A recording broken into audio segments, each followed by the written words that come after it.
Sama-sama ulit po kami ng tractor ng solar power. Ingatan niyo po kami kasi umaasa mga pamilya namin na uwian mamaya na puro kami at walang bawas, walang disgrasya na nangyayari. Gabayan niyo po kami sa buong maghapon na kami pagsasama-sama sa pagtatrabaho. Gabayan po ang mga isipan namin, lakas ng katawan at talino para may apply ang mga trabahong binigay sa amin at nagtiwala sa amin at Sir Arman, Sir Arnel at kasama namin si Kuyang driver na ligtas po kami dinala rito sa aming venue. Gabayan niyo po kami at maraming salamat. Amen.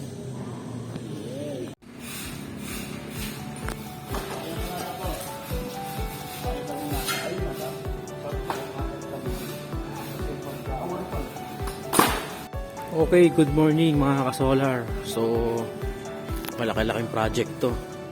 Bali, dito kami sa Bulacan. So, first day namin ngayon. So, target muna namin na maglatag ng solar railing. Ayan yung aking team.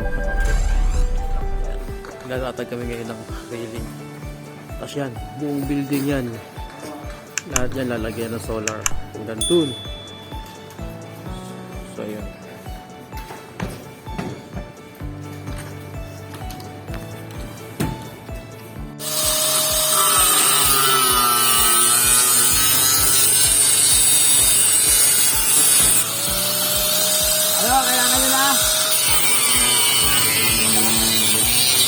Okay, nagre-ready na ng L-pit na may sealant. Ano pangalan mo, sir? Darren. Ano? Darren. Darrell. Si Darrell pala. Para dire-diretso na lang kabit dun. Ng team. So, yan. Dami na rin nakabit. Isang set na. Isang solar na.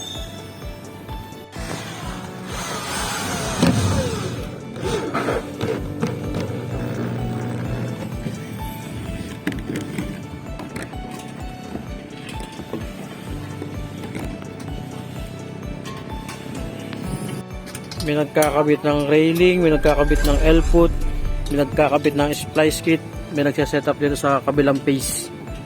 So, phase 7 to lang po eh. Phase 7. Phase 7. At may naglalagay ng sealant doon.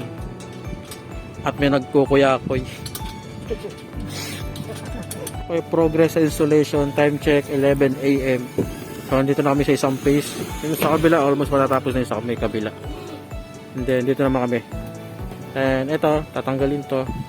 Then sunod yung dun naman sa may kabila. So yan.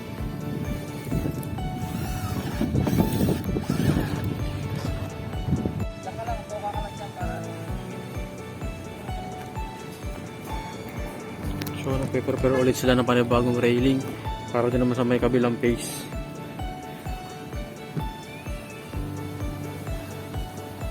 Okay, progress. Tapos na kami dyan. Dito, tapos na.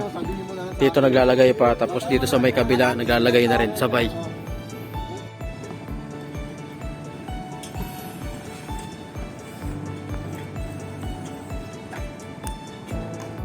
Okay guys, time check. Anong oras na? 3:30. So, madami-dami na kami nakabit na L-foot.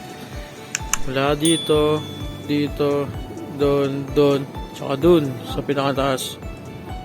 So, marami rin, almost halos natapos lahat.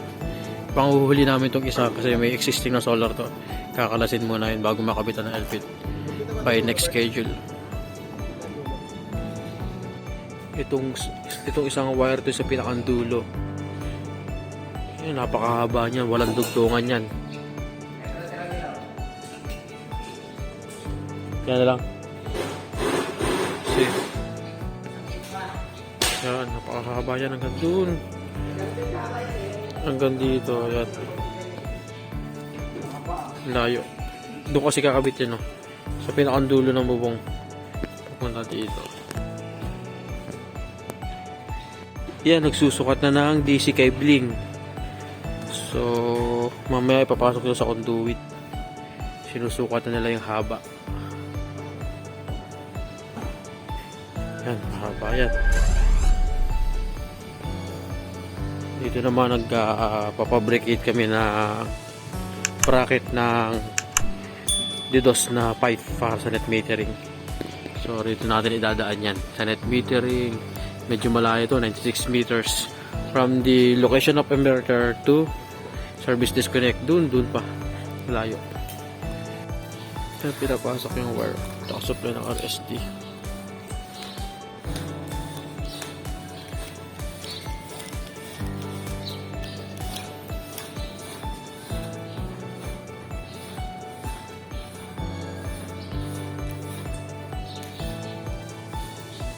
Dito yung unang location natin ng inverter, yan dyan.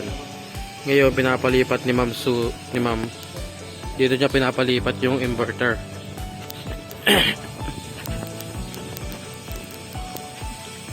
Nandito dito na papalipat from dun sa kanina, dito na yung inverter, tapos papalagyan niya ng bubong sa electrician niya. Baka sila na rin ng kalas dismantle. So may cabling na dito. Ito yung inverter number, hindi ako nagkakamali, number 4. Dito siya, ito yung system nya. Meron na siyang cabling, wala pang NC4. Ayun si Gelson nag-double check ng sealant. Yan, may cabling na naka-ready. After ng railing, sunod cabling procedure na tayo. Dito naman sa inverter 5, meron na rin cabling na naka-ready. Yan, may cabling na naka-ready. Yan. So dito naman papatakin kanya ang rapid shutdown. Yan, naglalagay ulit ng panibagong sealant. Dinadablehan mo na sealant. Ba't iba maninipis?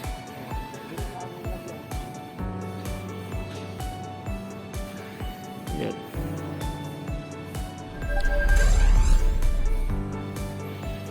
Yan yung ating tin. So nakapag-cabling na rin pala. Pwede na maglatag ng panel dito para makatapos na ng isang system. And then yun, ongoing pa sa railing, pero saglit na lang yan. Susunod na step dyan is DC cabling. Doon sa kabila nagkikabling na rin sila, yung dalawang tao doon. Okay, so ngayon yan muna yung update for today dito for the second day dito sa installation namin. So balik tayo mamayang afternoon. Time check 9:10 AM. So okay, thank you. Okay, cabling sila dito sa inverter 1. Ito yung location ng inverter 1. Okay, cabling sila. Yan. Yata ang complete gear, naka-PPE silang lahat. Okay.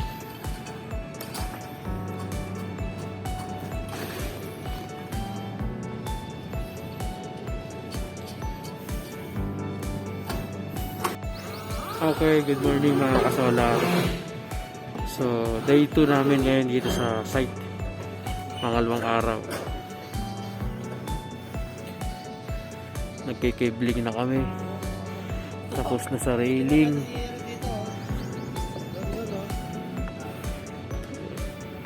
Okay. Ayan, makikita nyo, binapatakan namin ng tamsi yan para pantay.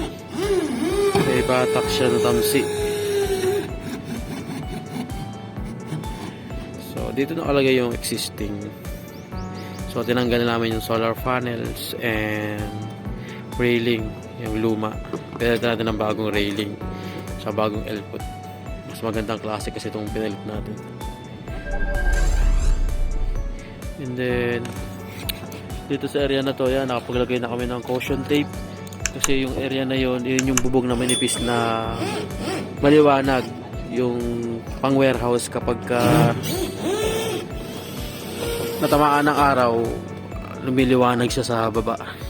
So pag ganyan ng installation, much better maglagay kayo ng ganyang caution tape para iwas aksidente.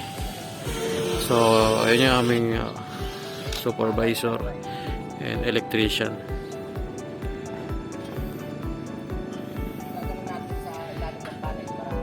So, ito yung dating conduit. Yan. Ang tawag dito, liquid tight conduit. So, matibay din naman to. Kaya lang katagalan nabibitak siya. Dati rin kami gumagamit ng ganito. Pero ngayon, pinadala namin ng ng conduit na UV rated. Ito naman yung sinasabi ko kanina. Binatakan siya ng tamsi para maganda yung align ng solar panel. Yeah. Punta tayo dun kay Jelson.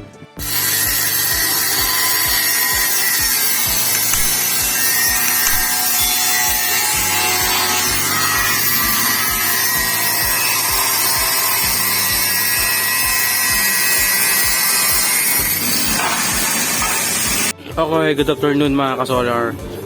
So ito na yung status ng inverter natin.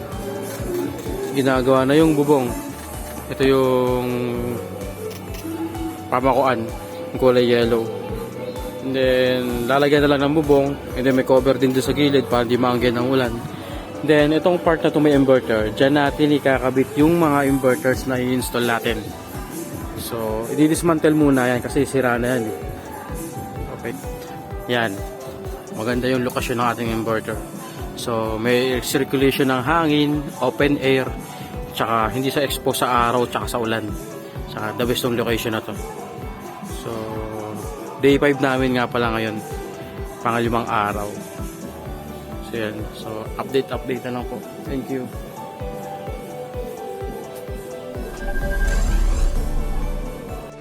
Okay. Kikabling na kami, nilalagyan na namin sa taas yung DC cable na pinrepair namin kanina. Yan, pataas. So i-organize pa namin yan. Yan.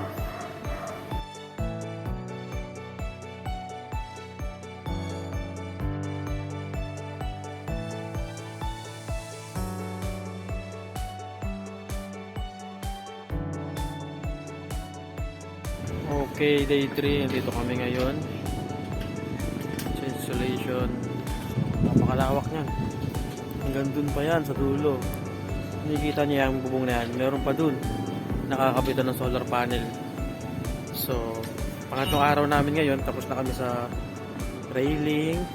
Tapos na rin kami sa cabling. So, yung iba, pwede na namin latagan ng PV modules. So, ito yung system inverter number 5 yung ginagawa namin ngayon. By portion kasi. By pacing. So, ito alam ko phase 7 tong lugar na to. Yan. Yung team ko. Yan. Yan. So, yan. Latag na lang ng latag. So, sa inverter, ano muna tayo doon. Medyo nagkaroon ng changes. Pinalipat yung location ng inverter. For approval ng owner tsaka ng engineer namin yung layout na ginawa ko.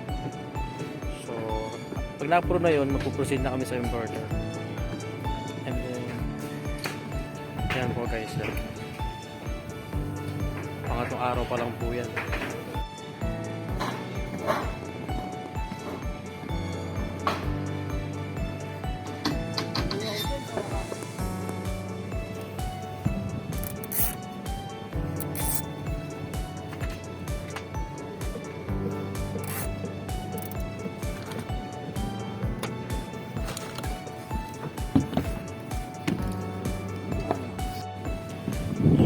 Okay, bali day 3 namin ngayon dito sa project.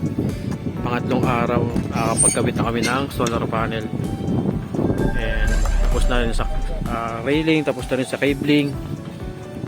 So, first system yung kabit namin ng solar panel. So, ito ay inverter 5, itong nasa dulo. Yung ginagawa nila ngayon. Update, day 3. Time check 3:38.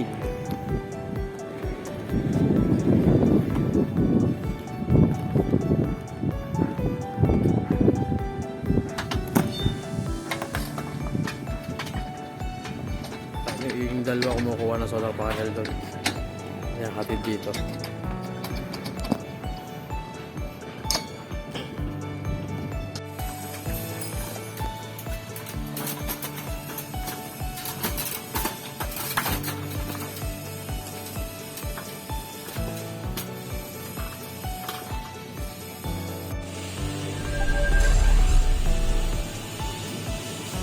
Kita mo dyan.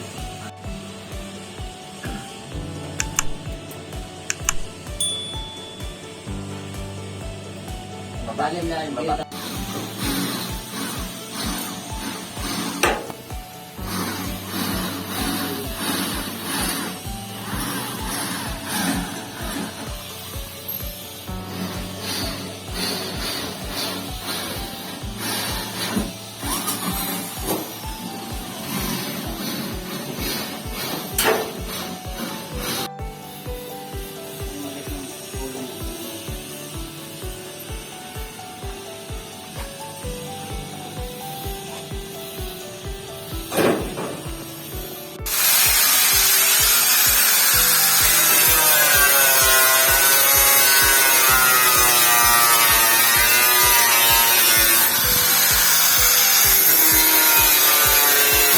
Uy!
Yung mga sensor na yan, guys. Doon ko lang hindi kinilimit yan. Baka mga...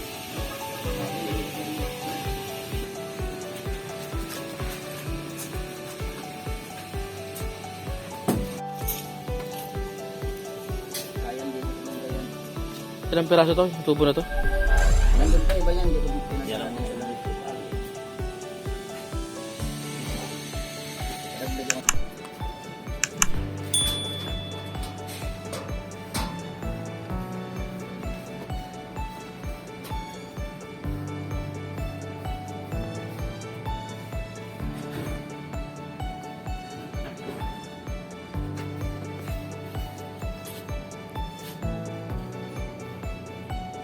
Yung 20 kilowatt. Alright. Conduit siya. Papunta doon. Almost done na rin.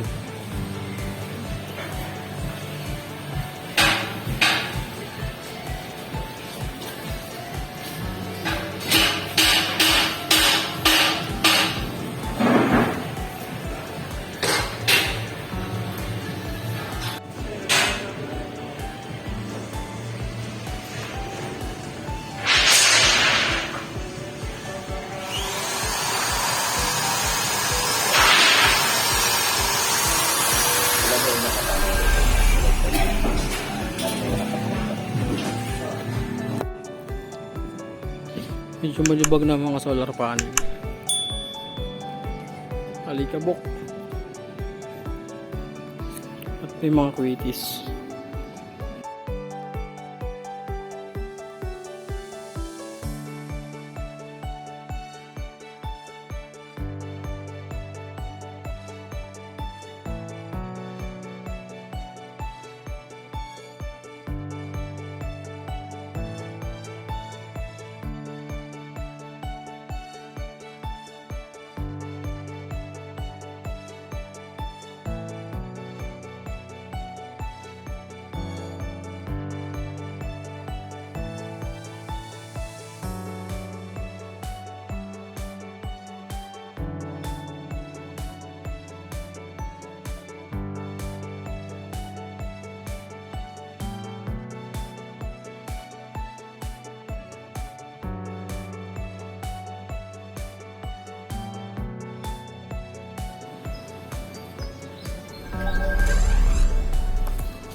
Okay, good morning. Bali, na-check ko na yung DC side tsaka AC side. Tama naman yung connection at saka yung polarity ng DC side solar panel. Tama yung voltage. Pagka dinivide mo sa voltage ng VOC ng solar panel, tama naman siya. And then sa may AC side, yung line tsaka neutral ng isang inverter magkakasama sa isang bus bar. Tapos yung dalawang yung neutral lang dalawa magkasama na sa isang bus bar. So tama din. And then yung DC side na polarity, tama rin, walang baligtad. So mag-energize tayo today itong dalawang 10 kilowatt. So to follow to 3 kilowatt sa taas. So ito muna yung unang i-energize namin para makapag-observe na harvest ng solar panel.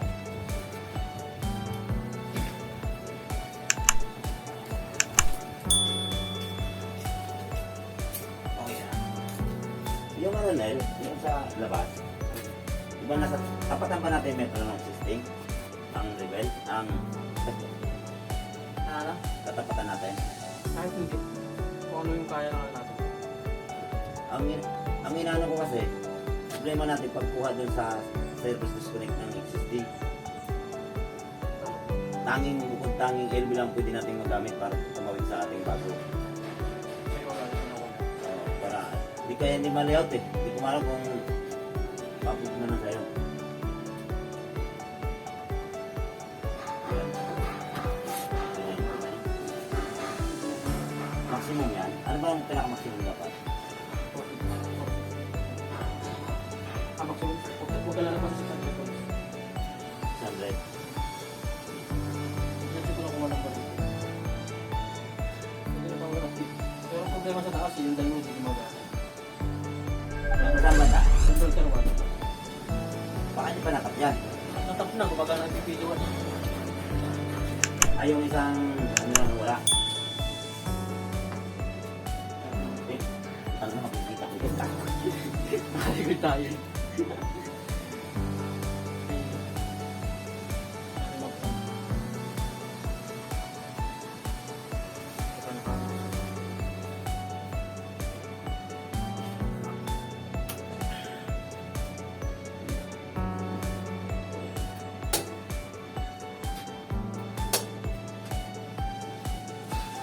Ako patay.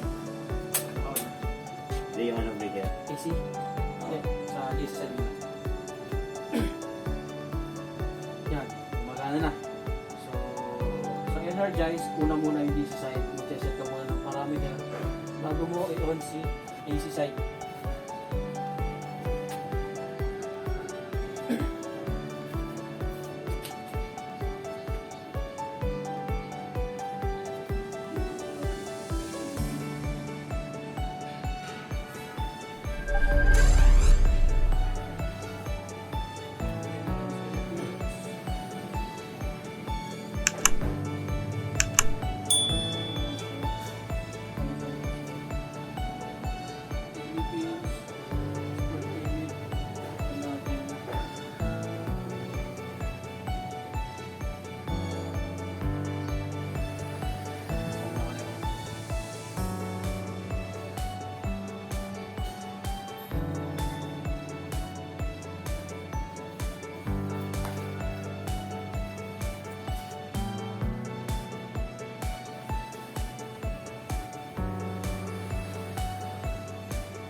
Nine.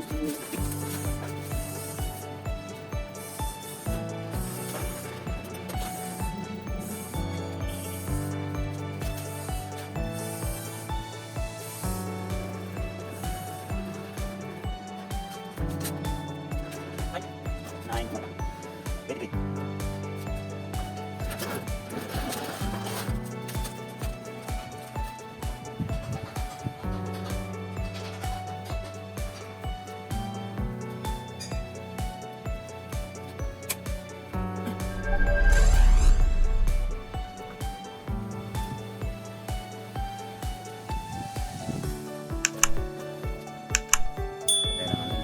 Oh.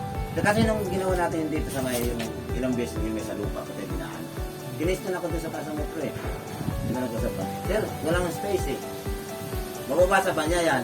Sir, konting-konti lang tinas na ito. Sige, sige. O, di yun, in-approve na. Ayaw ko na yun. Dito na ako ha. Mapalihot ko na. Okay.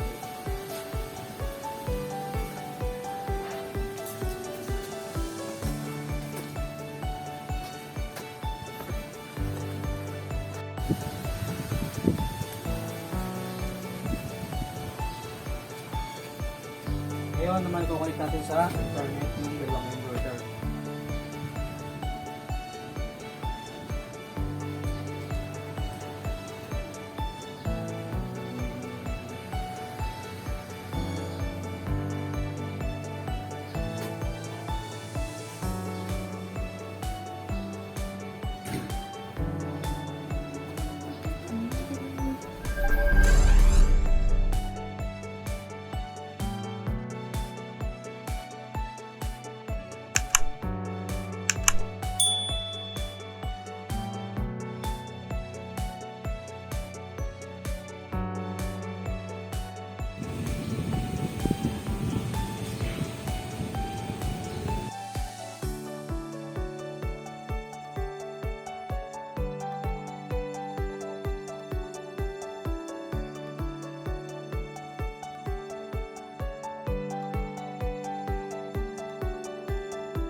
Ganda.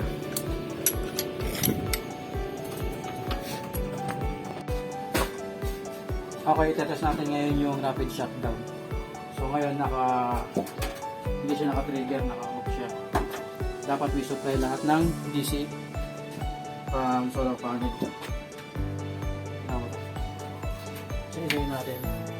Okay, 400 volts DC, 400 volts, or 49 volts. Inverter 1, 400 volts, 400 volts, 450 volts. Dito naman tayo sa taas.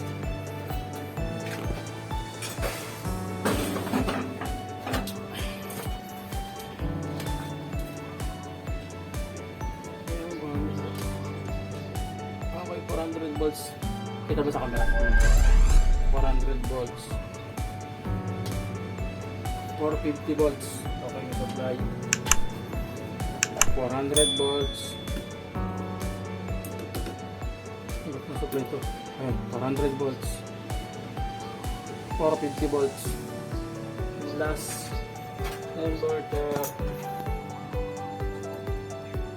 400 volts. May supply. 400 volts. 450 volts. Okay. Tayo ko na konti. Huwag mo ipapost. I-post mo. Naka-play. Ngayon naman, i-off natin yung pindutin natin yung emergency button. Dapat mawala na supply lahat na DC side solar panel. From solar panel run to the breaker. Dapat mag-shut off siya. So, pindutin ko yung emergency button para okay, ngayon sukatin ulit natin ang voltage per string.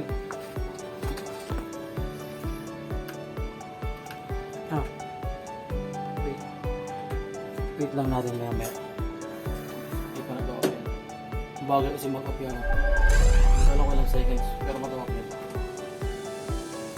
Yan. Kasi yung RSD, delay siya na kung di ako nagkakamali. 2 to 3 seconds or 5 seconds. Kasi motorize yung ano niya, yung nasa taas. So sukatan natin yan. 0.01 volts.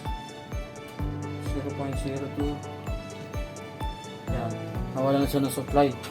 Yung high voltage DC niya, nawala na. Yung kanilang 400 na re-read natin. Wala na. Kasi naka-activate ngayon yung rapid shutdown device sa taas. So, para vital protection device tawag. Para yun sa mga bumbero. Meron pa ito taas.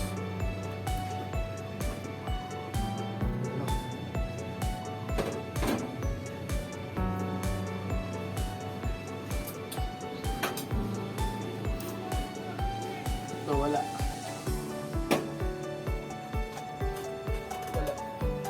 Wala. So, ito dito nag-off.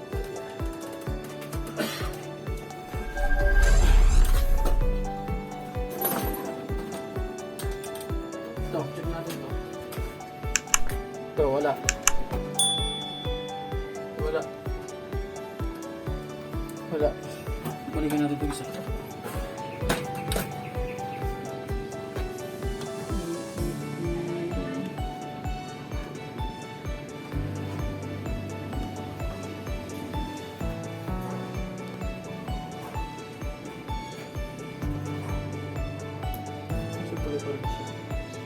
Hindi siya nawala.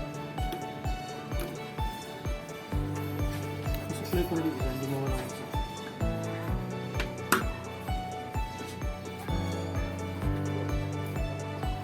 Wala yung reading na.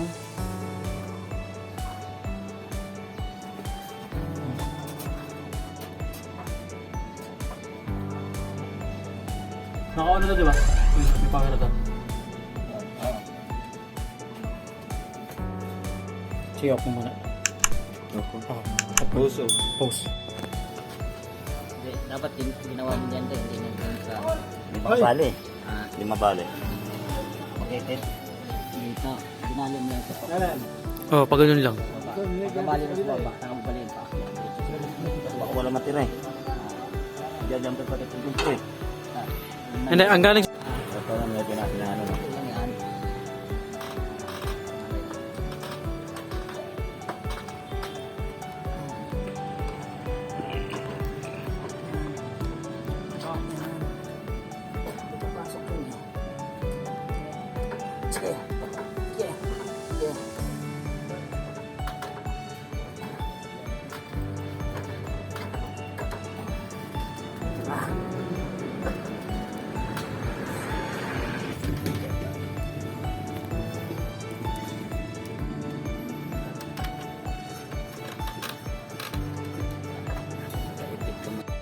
ka.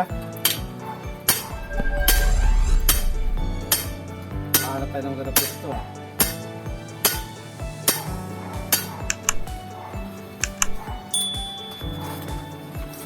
Nakatulong din yung pagpapatulis ng red. Ito, yung mga halaman nasira na. Ano tayo dito? Twist mo na yan. Twist mo na yan. Ha? Twist mo na yan.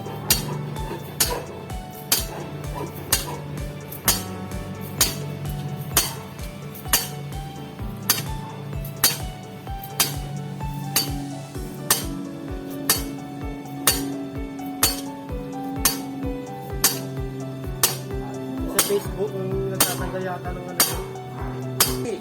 Mori? Oo. Puti pa nga din, Bisaya na yun. Nahanap sila kasama yun, nandun kasi hindi Mori. Putang ilang kahit patakboy, sabi niya ano. Bakit pala is pakboy? But, Bukod tangin na sa kanilang lalaki sila tumabi doon. okay, good morning mga kasolar. So, for today's video, i-on na natin yung energize na natin itong tatlong inverter sa taas. Yan, starting na siya. Initialize pa sana 600 seconds. So, na-configure ko na rin itong STS logger gamit itong aking laptop. So, waiting na lang. And then yung R cell meter, yung emitter. Okay, good afternoon mga ka-solar. So, tapos na yung ating solar installation. Ito na yung final result. So, yung tatlong inverter sa taas na 10 kilowatt each, so total of 30 kilowatt. Nakakabit siya sa isang metro. And then itong isa, itong dalawang to, another meter pa rin. So, ito na yung installation namin. Malinis, quality, saka gutter siya. Wala din pagkaka-install po dito. Siguradong tatagal. And then kung meron kayong solar requirements, pwede nyo kaming kontakin sa number ko at saka sa aming FB page kung ano yung requirements nyo sa solar.